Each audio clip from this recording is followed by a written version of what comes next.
वे लोग इस वक्तव्य को ना सुने जिनका हृदय कमजोर है। जो हार्ट के मरीज हैं वे उठकर जा सकते हैं। हम अपनी बात रखते हैं। गरीबी अपने आप में एक अभिशाप है।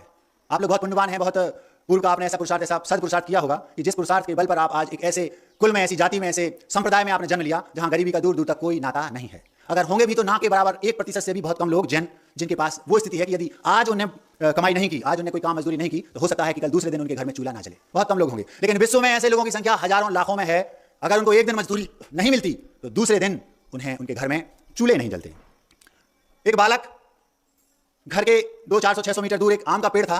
उस आम के पेड़ की ओर पहुंचा और उस पर 5-6 वर्ष का होगा गरीब बालक था। उसके तन पर केवल मात्र उसकी एक जो अधोअंग को ढकने का एक वस्त्र होता है, जिसको आप लोग चड्डी बोलते हैं, क्या बोलते हैं, वो पहने था। बेचारा गांव का बालक होगा और वो उस पेड़ पर जाकर बैठ गया।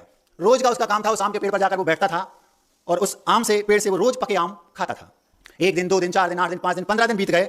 वह पेड़, वृक्ष जो आम का था, उसकी उस बालक से थोड़ा सा लगाव उसको हो गया। लगाव स्वाभाविक है, बालकों से लगाव हो ही जाता है, होना भी चाहिए। और वो बालक प्रतिदिन जाता, प्रतिदिन एक आम खाता और खा करके वापस आ जाता। अचानक से उस बालक ने उस वृक्ष पर जाना बंद कर दिया। 1 दिन हो गया, 2 दिन हो गया, 1 महीना हो गया, 2 महीना हो गया, 1 साल हो गया, 2 साल हो गया, 4-6 साल हो गए। वो बालक कम से कम 10-12 वर्ष बाद पुनः उस पेड़ के पास पहुंचा। उस वृक्ष ने पूछा, बेटा तुम इतने लंबे समय बाद आए, ऐसा क्यों? उसने कोई जवाब नहीं दिया। सीधा बोलता है, मुझे पैसों की जरूरत है, अब मैं बड़ा हो गया हूं। वो वृक्ष बोलता है, तुम एक काम करो, मेरे सारे फलों को तोड़ लो। ये वो आम जो था, वो वृक्ष था, वो हापुस आम का था, बहुत महंगे बिकते, कीमती, बहुत स्वादिष्ट होते हैं, सुगंधित भी होते हैं। वो कहता है, तुम्हें पैसों की जरूरत है, तुम ये मुझे मत बताओ कि तुम किस समस्या से जूझ रहे हो, तुम तो मेरे सारे फलों को तोड़ लो और बाजार में जाकर ले जाकर बेच दो। हमने सुना है 1500-2000 रुपए डजन भी वो हापुस आम बिकते हैं। इतनी उच्च क्वालिटी के, उच्च नस्ल के वो आम होते हैं। तो वो बोलता है ठीक है। उसने 2 मिनट नहीं लगाया और हाँ बोला और अपना काम शुरू किया। पूरे आम के पेड़ से उसने उन पके हुए हापुस आमों को तोड़ा और बाजार में जाकर ले जाकर उसने बेच दिए और अपने पैसे जेब में रखे और चलता बना। फिर कई वर्षों तक वो बालक, जो बड़ा हो गया था, 18-20 वर्ष का हो गया था, वो बालक दूसरी बार उस वृक्ष के पास कई वर्षों तक नहीं गया। जब उसका विवाह होने को हुआ, 25-26 वर्ष का हो गया। अब गरीब लोग तो ऐसे होते हैं कि उनके पास कोई टाइल्स और ये सीमेंटेड कोई कंक्रीट मकान तो होते नहीं। उनके पास तो छोटी सी कोई झोपड़ी है, मिट्टी की ईंटों से, पत्थर से दीवार बनाई और उस पर लकड़ी के डंडे डाले और उस पर खप्पर चद्दर वगैरह छा लिया, अपना काम चला लिया। गरीब था बिल्कुल। जब वह 5-7 साल बाद पुनः आम के पास, पेड़ के पास पहुंचा, तो आम का पेड़ बोलता है, तुम इतने वर्षों तक उस दिन से आम तोड़ के गए, आज तक नहीं आए, आज तुम फिर आ गए, क्या बात है? तो उसने कुछ नहीं कहा। समस्या बताओ। वो बोलता है, मैं विवाहित हो चुका हूं, सगाई हो गई, विवाहित होने वाला हूं, मुझे घर की जरूरत है। वो बोलता है, तुम एक काम करो, मेरे पेड़ की जो लंबी लंबी टहनियां हैं, डालियां हैं मोटी मोटी, इन सबको काट लो और इनसे तुम अपना मकान बना लो। क्योंकि गरीब लोगों का मकान ऐसे बनता है, डंडियां लकड़ियां डाली, उस पर खप्पर छा दिए। भूमिका बना रहा हूं, सुनते जाओ। उस व्यक्ति ने देर नहीं लगाई और तुरंत उस कुल्हाड़ी के माध्यम से उन लंबी लंबी मोटी मोटी और एक सी लकड़ियों को उसने उस पेड़ को काटा और केवल पेड़, इतना मोटा 50 वर्ष पुराना पेड़, ठूंठ 10-15 फुट का छोड़ दिया। बाकी सारे पेड़ की सारी डालियां उसने काट ली और काटने के बाद उसने अपना मकान बना लिया। फिर वह 2-5-10-20-25 साल तक, 10 साल तक उसके पास वापस नहीं गया। वो पेड़ सोचता है, बालक आज तक वो वापस नहीं आया पेड़ काटने के बाद। कुछ वर्षों बाद, 5-7-8 वर्ष बाद, वह व्यक्ति जो बालक, वो व्यक्ति बड़ा बन गया था, युवक हो गया था, 35-30 वर्ष की उम्र होगी। फिर उस आम के पास गया, ठूंठ खड़ा था। आम ने पूछा, तुम इतने वर्षों बाद पुनः आए हो, इतने वर्ष तक कहां थे? उसने कोई जवाब नहीं दिया। सीधा बोलता है, मेरी आजीविका का कोई साधन नहीं है, विवाह हो गया है, खाने के लाले पड़े हैं, क्या चाहते हो? मैं चाहता हूं कि जो बाजू में तालाब है, मैं उसमें नाव चला करके, बच्चों को नाव में चला करके घुमाऊंगा यहाँ वहां, उससे मेरी आजीविका चलेगी। वो पेड़ बोलता है, तुम एक काम करो, मेरा जो ये कलेवर खड़ा है ठूंठ, इसको तुम जमीन से काट लो और इसकी तुम लकड़ी की नाव बना लो और नाव तुम बना करके, तुम्हारे पास नाव के लिए सामग्री नहीं है ना, इस लकड़ी को तुम नाव बना करके उस तालाब में चलाकर अपनी आजीविका चलाओ। उस व्यक्ति ने 1 मिनट नहीं लगाया और उस पेड़ के पूरा का पूरा उसको जमीन से काट दिया। अब उसमें केवल नीचे जड़ें और स्थान दिख रहा है कि ये पेड़ था, बहुत मोटा पेड़ था। उसने नाव बनाई और नाव से बच्चों को यहां वहां घुमाने लगा और उससे पैसा जो कमाता उससे अपनी आजीविका चलाने लगा। कुछ दिनों बाद, कुछ वर्षों तक वो ये करता रहा। जब वह 70-75 वर्ष का वृद्ध हो गया, अब उसकी शक्ति नाव चलाने की भी नहीं रही। उसके बेटे आदि जो हुए वो आगे की बात है। फिर वह उस वृक्ष के पास पहुंचा और उस वृक्ष से जब जो ठूंठ के नीचे का कटा हुआ भाग, जो स्थान बस बचा था, जड़ें थी, वहां गया। वो पेड़ फिर पूछता है, तुम इतने वर्षों तक नहीं आए, क्या बात है? वो बोलता है, मैं वृद्ध हो गया हूं, मुझे शांति की, शीतलता की, क्षमता की जरूरत है, मुझे कोई अपना चाहिए, मुझे कोई अपना नहीं समझता। वो पेड़ कहता है, मेरी जड़ों में ठंडक है, मुझ में अभी बहुत शांति है, तुम मेरे मिट्टी को हटाकर इनमें सो जाओ, तुम्हें शीतलता भी मिलेगी, शांति भी मिलेगी, अपनापन भी मिलेगा, मैं तुम्हें पूरा अपनापन तुम्हारे ऊपर उड़ेल दूंगा। और वो वहां पर मिट्टी हटाकर लेट गया। मुझे बहुत अच्छा लगा। किसको? जो बच्चा वृद्ध हो गया था। पूरा जीवन उस वृक्ष ने उस व्यक्ति पर ऐसे लुटा दिया जैसे हमारे माँ बाप हमारे ऊपर लुटा देते हैं। कहीं वो वृक्ष हमारे माँ बाप तो नहीं? जब हमें जरूरत होती है तब हम अपने माँ बाप के पास जाते हैं, वो ये नहीं पूछते कि तुम किस कंडीशन में हो, समस्या क्या है, बस तुम ये बता दो। पिताजी मुझे 5 लाख चाहिए, लो। पिताजी कहां से ला रहा है? कभी नहीं पूछा। एक बार भी उस बालक ने यह नहीं पूछा कि मैंने तुम्हारा पूरा अस्तित्व नष्ट कर दिया, तुम्हारा डालियां काट दी, तुम्हारी जो ठूंठ बचा था वो भी काट दिया, अपनी जरूरतें पूरी करता रहा। एक बार भी मेरे मन में यह भाव नहीं आया तुम्हारा क्या हाल है। हमारे बच्चे कहीं ऐसे तो नहीं हो रहे? क्या ये हकीकत तो नहीं है? उन बच्चों को इस बात को सुनकर के सोचना चाहिए। वे बच्चे विदेश में चले गए, पिताजी बीमार है तो वहां से फोन लगाया, बेटा पिताजी बीमार है, वो बोलते थे पैसे की चिंता नहीं करो, लेकिन वो आत्मीयता देने वहां से नहीं आते, हमें छुट्टी नहीं मिल रही। पूरा जीवन उस वृक्ष ने उस बालक के केवल हित में अपना पूरा सर्वस्व निछावर कर दिया, लेकिन उस बालक ने एक बार भी ये नहीं पूछा कि तुम्हारा क्या हाल है। तुम हमारा जीवन बनाने के लिए अपना पूरा जीवन नष्ट कर रहे हो, फिर भी तुम्हें लास्ट में भी तुमने ये नहीं कहा कि तुम्हें क्या जरूरत है। केवल जड़ें बची तो ये कहा आ जाओ, इन जड़ों में तुम्हें शांति मिलेगी। अंतिम क्षण तक, जीवन की शुरुआत से अंतिम क्षण तक माता पिता केवल बच्चों को देते ही रहते हैं, देते ही रहते हैं। कभी एक बार भी ये नहीं कहते कि तुम मुझे क्या दे रहे हो। माता पिता होते ही ऐसे हैं, ये उनका स्वभाव है। बच्चे समझ नहीं पाते, वो बात अलग है। आज के बच्चों को इस बात को सोचना समझना अवश्य चाहिए। अब जब वह 75 वर्ष का हो गया, उठा, अपने घर पहुंचा। जो घर उसने पहले बनाया था उस आम की डालियों से, आज वो 50 वर्ष का, मिट्टी का घर कितने समय चलेगा, जर्जर हो गया। एक ओर से कहीं से दीवार भी गिर गई, एक आध कमरा छोटा मोटा बचा है, उसमें वह उसके घर के आंगन में किनारे पर एक वो नाव जो 50-40 वर्ष पहले उसने उसी पेड़ की डालियों से, तने से बनाई थी, वो उसी के बाजू में जब घर बना रहा था, एक उसने जामुन का वृक्ष रोप दिया था। आज वो 50 वर्ष के बाद बहुत बड़ा एक वृक्ष बन गया। और उसी के घर के आंगन में एक खटिया, खटिया समझते हो, पलंग, खटिया, वो भी उसकी लकड़ी भी उसी आम के वृक्ष की, और उस पर वो 70 वर्ष के दादाजी लेटे हैं और उनके सामने उनका एक नाती बैठा है। वो नाती अनाथ तो नहीं है, लेकिन अनाथ से कम भी नहीं है। क्यों? क्योंकि जब उसकी माँ ने उसको जन्म दिया, जन्म देते ही उसकी माँ गुजर गई। 1 वर्ष के बाद उसका पिता भी गुजर गया। भाई और बहन थे, 2-5-10 वर्ष के बाद, उसके जन्म के 2-5-10 वर्ष के बाद उसके भाई और बहन भी किसी एक्सीडेंट का शिकार हो गए। उसके घर में केवल उसके 75 वर्षीय दादाजी और वो 17-18-20 वर्षीय नाती, बस। क्या क्या है? वो ही आम के डालियों का बना टूटा फूटा घर, उसके सामने एक उसी आम की डालियों से बनी खटिया, खटिया पर दादाजी, दादाजी के पैरों के सामने बैठा बालक, और उस मकान के बाजू में एक बहुत बड़ा जामुन का 50 वर्ष पुराना वृक्ष। इतनी सामग्री वहां पर रखी है। अब एक बड़ी अजीबोगरीब घटना घटी, यहां से बात ज्यादा गंभीर होती है। कमजोर दिल के लोग ना सुने, बार बार कह रहा हूं। एक पक्षी अपनी मां से कहता है, मां मुझे प्यास लगी है। मां कहती है, बेटा थोड़ा धैर्य रखो, 2-3 दिन में तुम्हारी प्यास बुझ जाएगी। मां, प्यास बहुत तेज लगी है, 2-3 महीने से गर्मी को सह रहा हूं, तीक्ष्ण गर्मी है, अब प्यास सही नहीं जाती। मां बोलती है, बेटा, उस पक्षी की मां, वो भी पक्षी होगी, बेटा थोड़ा धैर्य रखो, 1-2 दिन में बारिश होगी। हमारे कुल में स्वाति नक्षत्र की पानी की बूंद ही पी जाती है। बेटा बोलता है, मां नीचे पानी भरा है, तालाब है, नदी है, नाले हैं, जाकर पी लूं क्या? नहीं बेटा, हमारे कुल में गंदे नदी नालों का, तालाबों का पानी नहीं पिया जाता। हमारे कुल में तो केवल मात्र स्वाति नक्षत्र की बारिश की बूंदें ही पी जाती हैं। ये हमारे कुल की परंपरा है, हमारे कुल का स्वाभिमान है। खूब कहा माने, बेटे ने, मां पी लूं नहीं। आपने कभी अपने बच्चों से कहा, बेटा हमारे कुल में कभी रात में नहीं खाया जाता, ये हमारे जैन कुल की परंपरा है, हमारे कुल में हमारे बच्चे रात में नहीं खाते, हमारे बुजुर्गों ने कभी रात में नहीं खाया। जैन दर्शन के लोग रात में खाना तो दूर, पानी तक नहीं पीते थे। हमारे कुल की आन बान शान मर्यादा तुम्हें बचा कर रखना है। वो पक्षी कहती है, बेटा स्वाति नक्षत्र की बूंद के अलावा तुम ये नीचे का नालियों का पानी मत पीना, क्योंकि हमारे कुल में ऐसा नहीं होता। आज आपके बच्चे रात में 9 बजे, 10 बजे, 11 बजे बोलते हैं, मां भूख लगी है। कभी आपने कहा, बेटा हमारे कुल में ऐसा नहीं होता, हमारे कुल की मर्यादा तो रखो। आप रात में 10 बजे किचन में जाती हैं, आटा गूंथती हैं, पराठे बनाकर बच्चे को खिला देती हैं, कुल की मर्यादा का जरा भी ख्याल नहीं है। वो चातक पक्षी बोलता है, मां प्यास बहुत लगी है, मैं रुक नहीं सकता। मां बोलती, बेटा थोड़ा धैर्य रखो, 1-2 दिन धैर्य रखो। आप चाहती तो अपने बेटे से बोल सकती थी, बेटा 9-10 तो बज गए हैं, 5-6 घंटे की बात है, सुबह होते ही तू जो बोलेगा मैं खिला दूंगी बना के, 5-6 घंटे का इंतजार रखो, हमारे कुल में रात में नहीं खाया जाता। वो नहीं माना, आपके बच्चे भी नहीं मानते ऐसे, वो नहीं माना। वो पक्षी बोलता है, मां प्यास बहुत जोर से है, मैं तो जाकर नीचे पानी पीऊंगा उस नाले, नदी नाले का। मां ने कहा, मन तो मेरा बिल्कुल नहीं है, लेकिन तू बार बार कह रहा है, प्यास तुझे सहन नहीं होती, तुझे कुल की मर्यादा का ख्याल नहीं है, अपने सीने पर पत्थर बांधकर मैं तुझे इतना कह देती हूं, तू नीचे के नाली का, गंदे नदी नालों का पानी मत पी, मानसरोवर चला जा। अगर तुझे पीना ही है तो मानसरोवर चला जा। जब आपके बच्चे आपके घर में आपसे कहते हैं, मां मैं होटल जा रहा हूं खाने, तो आप ये तो कह सकती हैं, बेटा हमारे कुल में होटल में जाकर खाना नहीं होता, लेकिन तू फिर भी नहीं मानता, तो अपने हृदय पर पत्थर बांधकर मैं इतना कह देती हूं, जिसमें वेज और नॉन वेज एक साथ मिले वहां मत जाना बेटा। हमारे कुल में वैसे तो होटल में नहीं खाया जाता, लेकिन तुझे फिर भी खाना है तो कम से कम जिसमें दोनों मिले उसमें खाने मत जाना। उस पक्षी की मां ने छाती पर पत्थर बांधा और बोलती है, अगर तुझे पीना ही है तो जाकर के मानसरोवर का पानी पी के आ जा। ठीक है मां, कम से कम इतना ही उसके अंदर था कि उसने मां की बात मान ली। मैं होटल में तो जाऊंगा, लेकिन वेज नॉन वेज जिसमें दोनों में एक साथ मिलता है उसमें मैं नहीं खाऊंगा। ठीक है, चला गया। आप चाहती तो जब रात में 9 बजे मांगा तो उसे ये कह सकती थी, बेटा हमारे कुल में रात में तो नहीं खाते, आन बान शान मर्यादा कुछ होती है वो रखो, लेकिन फिर भी तू नहीं मानता तो बेटा पानी पी ले, दूध पी ले, लेकिन तू रात में बना के तो मत खाओ, पराठे बनाकर रात में तो मत खिलाओ। फिर भी ठीक है, कोई बात नहीं।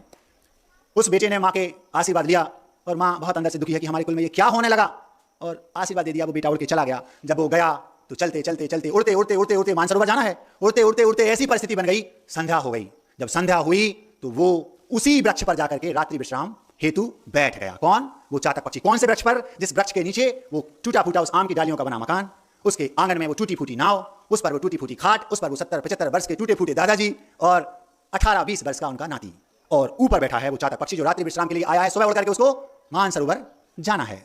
अब यहां तक भी आपने सुन लिया हो, इसके बाद कमजोर हृदय के लोग उठकर चले जाएं।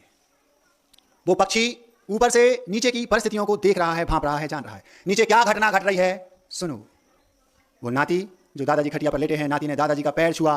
पैर छूते ही दादाजी उठकर बैठ गए। दादाजी, आप उठकर क्यों बैठ गए? बेटा, क्या बात है? दादाजी, कुछ तो नहीं, मैं तो कई वर्षों से आपके पैर दबाता हूं, इसी कंडीशन में, इसी समय, इसी दिन, रोज यही कंडीशन है।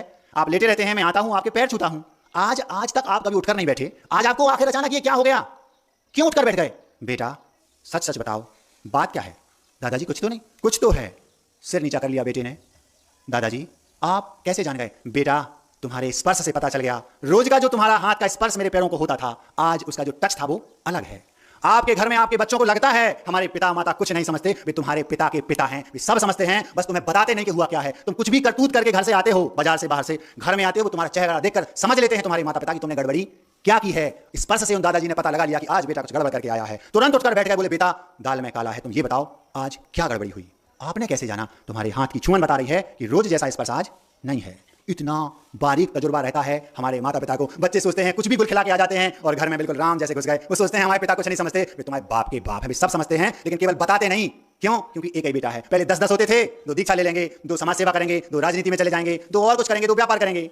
भगवान महावीर की जो पड़ोस वो थे 16 थी, 16 मौसी और उनके जो वो होते ना 16 थे। देख लेना कभी भगवान महावीर जी का, सुन लेना क्या था।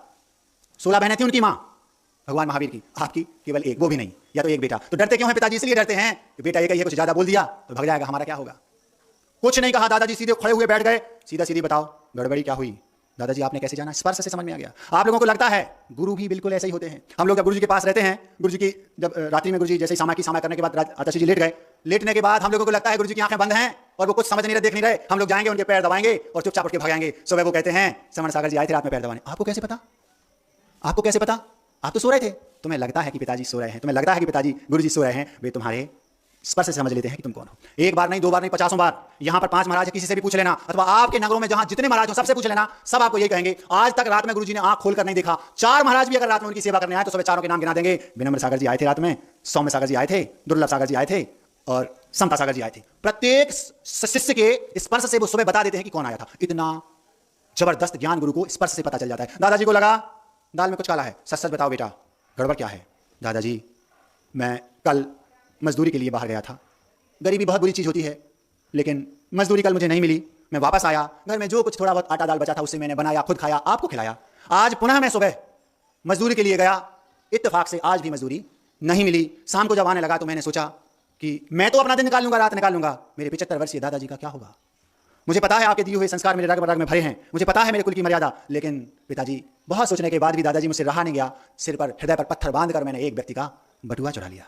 बेटा, तुमने अनर्थ कर दिया, तुमने अनर्थ कर दिया। 75 वर्ष के इतिहास में आज तक हमारे खानदान में कभी किसी ने एक लौंग नहीं चुराई। तुमने बहुत बहुत बहुत बड़ा अनर्थ कर दिया। बेटा, तुम्हें पता है एक चातक पक्षी होता है, अब देखो वो चातक ऊपर सुन रहा है, एक चातक पक्षी होता है, वो मर जाता है लेकिन कभी भी अपने कुल की मर्यादा को नष्ट नहीं करता। वो अपने कुल की आन बान शान को कभी बनाए रखता है, हमेशा उसकी मर्यादा भंग नहीं करता। वो अपने स्वाभिमान की रक्षा करता है, प्राण भी चले जाएं लेकिन वो कभी भी स्वाति नक्षत्र की बूंद के अलावा गंदे नदी नालियों का पानी नहीं पीता। बेटा, तुम आज गंदे नदी नाली का पानी पी के आ गए, तुमने कुल की मर्यादा को मिट्टी में मिला दिया। जैसे ये शब्द उस चातक पक्षी ने सुने, आंख से उसके आंसू टपक गए। वो दोनों आंसू उस दादाजी के हाथ पर गिरे और वो कहता है, हमारे कुल की इतनी प्रशंसा, हमारे कुल का ये बहुमान है कि मनुष्य भी इसकी प्रशंसा करते हैं। जैनियों, आपको पता नहीं है, आप अपने कुल की मर्यादा को डुबोते हो। विदेशों में भी जैन फूड के नाम से आज भी कई रेस्टोरेंट्स होंगे, लोग आके बताते हैं। केवल भारत में नहीं, विदेशों में भी प्रत्येक व्यक्ति ये समझता है कि जैन है तो ये रात में नहीं खाएगा। और हमारे बच्चों को, हमें ये शर्म नहीं आती, बोलते हैं रात में खाते होगा, आप तो जैन साहब हो गए, आप रात में नहीं खाते होगे। बोलते नहीं, हमें तो चलता है। आपने अपने कुल की मर्यादा को डुबो दिया, आन बान शान की बिल्कुल चिंता नहीं की। आपको यदि खाना भी है, सबसे श्रेष्ठ तो है मत खाओ, खाना भी है तो होटलों में जाकर रात में मत खाना, दिन में खा लो भैया। अगर तुम्हें बाहर खाने का इतना शौक है, रात में खाने का शौक है, तो दरवाजा बंद करके घर में खाना। एक साहू जी आए थे हमारे पास, बोले महाराज जी हमारे पड़ोसी जैन साहब हैं। उनको आनंद इस बात पे आ रहा था कि हमारे पड़ोसी जैन साहब हैं, पड़ोसी जैन है, इस बात का उसको गौरव आ रहा है, और तुम जैन होकर अपने कुल की मर्यादा को मिट्टी में मिला रहे हो, जरा भी शर्म नहीं आती। वो चातक पक्षी आंखों से आंसू टपकाने लगा। मुझे ये बात बोलने में रोमांच आ रहा है, आपको सुनने में आ रहा है कि नहीं मैं नहीं कह सकता। वो पक्षी, उसकी आंख से आंसू टपक गया। मेरी माँ बार बार बोल रही थी हमारे कुल में स्वाति नक्षत्र की बूंद का पानी पिया जाता है। वो दादा उस अपने बेटे को समझा रहे हैं कि कभी भी गंदे नदी नालों का पानी चातक पक्षी नहीं पीता। हमारे कुल की इतनी मर्यादा है, इतने गुणगान गाए जाते हैं, और मैं अपने कुल को डुबोने जा रहा हूं। सुबह हुई और उस पक्षी ने दौड़ लगा दी, किस ओर? मानसरोवर की ओर नहीं, वापस अपनी माँ की ओर पहुंचा। माँ मुझे क्षमा कर दो, हमारे कुल के लोग के यश को मनुष्य गाते हैं। पूरी कहानी उसने अपनी माँ को वैसी की वैसी सुना दी। माँ, मैं आपको समझ नहीं पाया, हमारे कुल में तो ऐसा होता है, लोग ऐसा कहते हैं, मैंने अपनी कानों से सुना, आंखों से देखा, पूरा का पूरा दृश्य उस जामुन के पेड़ के नीचे जो घटना घटी सब माँ को सुना दी। माँ ने बेटी को गले लगा लिया। माँ कहती है बेटा तुमने आज मेरे कुल की लाज रख ली। और वो बेटा अब वहां पर उस वृक्ष के नीचे जो दादाजी थे, दादाजी की आंखों में आंसू आ गए। दादाजी बोलते हैं बेटा सुबह का भूला यदि शाम को घर वापस आ जाता है तो उसे भूला नहीं कहते। जाओ बेटा, अगर तुमने चुरा भी लिया, भले तुम्हारा इंटेंशन कुछ भी हो, तुमने चुरा भी लिया है, कुछ नहीं बिगड़ा, जाओ वापस लेकर के आ जाओ। दादाजी आपका क्या होगा, आप रात्रि में भूखे रहेंगे। दादाजी बोलते हैं स्वाभिमान को नष्ट कर कर पेट भरने से अच्छा है स्वाभिमान के साथ भूखे रह लेना। स्वाभिमान को नष्ट कर कर पेट भर के रात गुजारने से मतलब है भूखे पेट करवट बदलते बदलते रात गुजार देना, ये ज्यादा अच्छा है। पिताजी बोलते हैं कुल की मर्यादा को नष्ट करके जीवन जीने से अच्छा है कुल की मर्यादा को बना करके मौत को स्वीकार कर लेना। दादाजी बोले बेटा मुझे भूखा रहना पसंद है, जाओ उस व्यक्ति को वापस देकर आओ, एक पाई भी उसमें से निकालना नहीं। बेटा बोलता है दादाजी मैं वापस बाद में कमा कर दे दूंगा, नहीं अभी देकर आओ। आपने कभी अपने बच्चों से कहा अगर आपके बच्चे कुछ गड़बड़ी करते हैं आपको पता चल जाए, आप कहते हैं कि बेटा जाओ। वो दादाजी बोलते हैं बेटा अगर तुम नहीं गए, जब तक तुम ये बटुआ ये पर्स उस व्यक्ति को वापस देकर नहीं आओगे तब तक मेरे अन्न जल का त्याग। कभी आपने कहा अपने बच्चों से जब तक तुम मंदिर नहीं जाओगे, हमारे कुल में प्रतिदिन देव दर्शन होता है, जब तक तुम मंदिर नहीं जाओगे तब तक मैं भोजन नहीं करूंगी। कभी आपने कहा, बुंदेलखंड में आज भी ये परंपरा है, बेटा बोलता है माँ मुझे ये खाना वो खाना, जो तू बोलेगा मुंह में बना के दूंगी, बना दिया, थाली सजा दी, ढक दी, जाओ बेटा पहले मंदिर हो गया। माँ मैं नहीं जाऊंगा, सीधी लाठी उठाती है, मेरे साथ ऐसा ही होता था।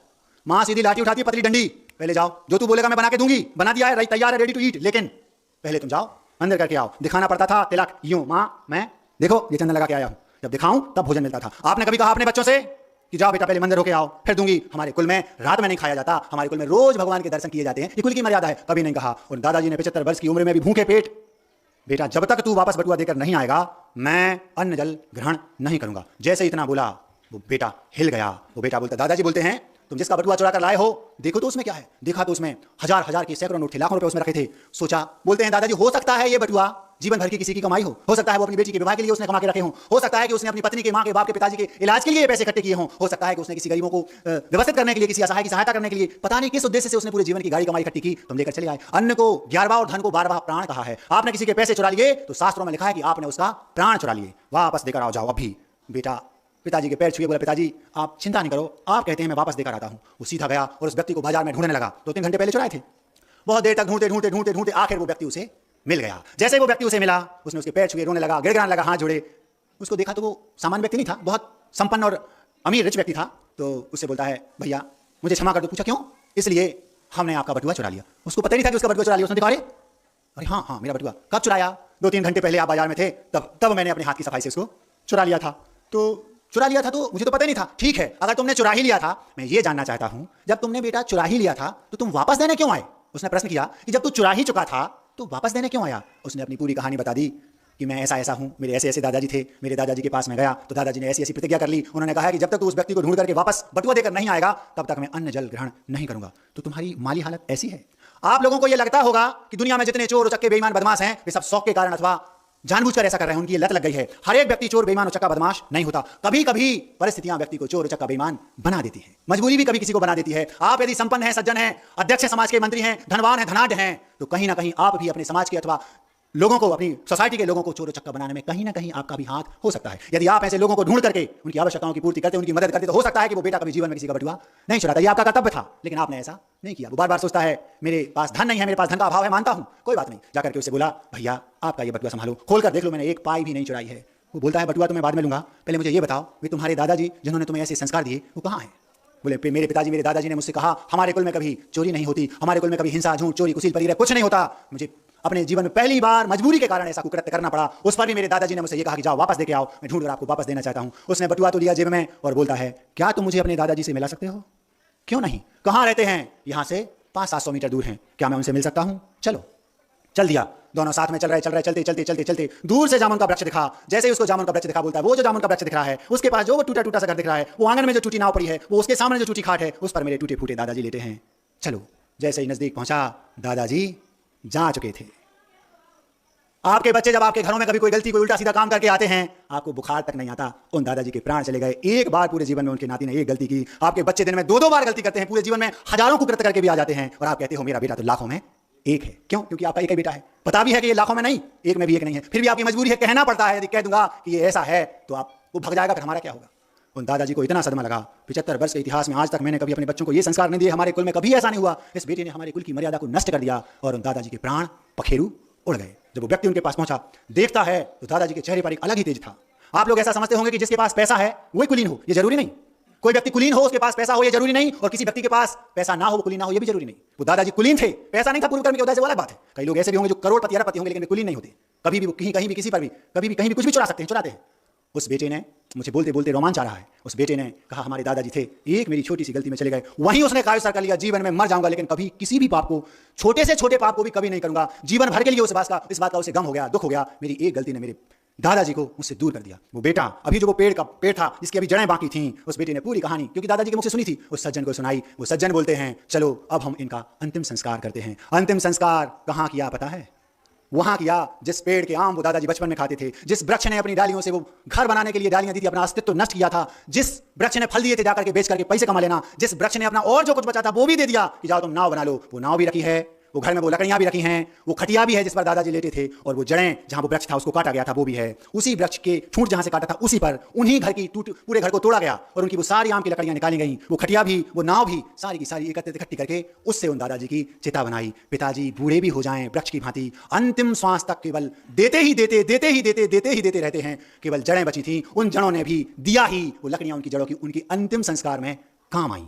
और उस दादाजी को उन्हीं लकड़ियों के द्वारा उस नाव और उस खटिया की लकड़ियां और उस मकान को तोड़कर वो सारे पेड़ की पुरानी 50 वर्ष पुरानी लकड़ियों को उसी स्थान पर इकट्ठा किया गया और वहां उन दादाजी की अंतिम संस्कार किया गया। उस पेड़ ने अपना सारा अस्तित्व नष्ट करके भी अपने बेटे जैसा उस बेटे को पाला। आपके घरों में आप भी अपने बच्चों के साथ ऐसा ही करते हैं, बस आप ये नहीं करते, उन्हें जताते नहीं है। क्यों? एक बेटा है। आप उन्हें ये बातें बार बार बताएं कि मैं जब तुम छोटे थे तो माँ, आप जब गीला लघु शंका कर देते थे तो आपको माँ सूखे में सुला देती थी और खुद गीले में सो जाती थी। ये बातें आप उनको बताएंगे तो उन्हें याद रहेगा कि हमने ये किया। आज आप पूछते हो बच्चों से तो वो कहते हैं आपने हमारे साथ किया ही क्या है, ये तो आपका कर्तव्य था। अब आप याद दिलाएंगे उस पेड़ ने क्या नहीं किया, अभी कुछ पूछा नहीं, देता रहा और अंतिम संस्कार में भी उसकी अस्थियां जो जड़ें थी वो भी काम में आ गई, कुछ नहीं बचा, पूरा अस्तित्व उसने उस बेटे पर निछावर कर दिया। संस्कार हो गया। अंतिम संस्कार होने के बाद वो व्यक्ति बोलता है बेटा अब तो तुम्हारा घर भी नहीं रहा, नाव भी नहीं रही, खटिया भी नहीं रही और टूटे फूटे दादाजी भी नहीं रहे, अब एक काम करो तुम हमारे साथ चलो, हम तुम्हें काम देंगे। ठीक है, वो चला गया। उसने कहा ये बेटा संस्कारित है, ऐसे जिसके संस्कारवान दादाजी थे ऐसे लोगों को मुझे आश्रय देना चाहिए, और उसने उसको अपने पास रखा। संस्कारों का प्रभाव क्या पड़ता है आप देखिए। 2-3 वर्ष में उसने जान लिया कि ये जो बेटा है ये तो बहुत ऊंची चीज है, मैं तो इसको ऐसे सामान्य व्यक्ति समझता था, ये बेटा तो संस्कारों की खान है, इसके रग रग में संस्कार भरे हैं, क्योंकि कुलीन व्यक्ति कभी भी अपने कुल की मर्यादा छोड़ता नहीं। उसने उसको वो पूरा जीवन याद था कि मेरे जीवन में ये घटना घटी और मैंने वो पर्स चुराया था तो क्यों चुराया था ये भी उसे याद था। उसने उसके यहाँ काम किया। 2-3 वर्ष में उस व्यक्ति ने समझ लिया कि ये व्यक्ति छोटा मोटा नहीं, सामान्य नहीं, ये कुलीन व्यक्ति है। उसने उसे कहा बेटा मैं तुम्हें अपना बेटा बनाना चाहता हूँ। संस्कारों का फल ये मिला, उसने अपना उसको उत्तराधिकारी बना दिया और करोड़ों की संपत्ति का वारिस वो बेटा जो कभी दादाजी के पैर दबाता था बन गया। अभी पिक्चर बाकी है। क्या हुआ? जब वह करोड़ों की संपत्ति का मालिक बन गया तो उसके मन में वो बात थी कि जितने भी चोर उचक्के हैं वो सब स्वाभाविक नहीं होते। उसके मन में ये बात थी मजबूरियां भी कभी किसी को चोर बना देती हैं। जो स्वाभाविक चोर हैं मैं कुछ नहीं कर सकता, उनके पास करोड़ों भी हो जाएं लेकिन वो चुराएंगे, आदतन अपराधी हो गए। लेकिन जो मजबूरी में बनते हैं मैं अपनी ये संपत्ति का उपयोग केवल मात्र उन मजबूर चोरों को चोरी से रोकने में करूंगा। उसने क्या किया? लिस्ट बनवाई। उसने उसके पास करोड़ों की संपत्ति हो गई, व्यापार भी करता था, करने लगा। करते हैं कई लोग हैं जिनके पास बहुत व्यापार है, उनके सब वर्कर करते रहते हैं, लेकिन वो ऐसी लिस्ट बनाकर कि मुझे क्या करना है, उसने ऐसी लिस्ट बनाई जितने भी सज्जन और सच्चे लोग हैं, गरीब हैं, गरीबी दिखा के नीचे जी रहे हैं, उनका सहायता करना।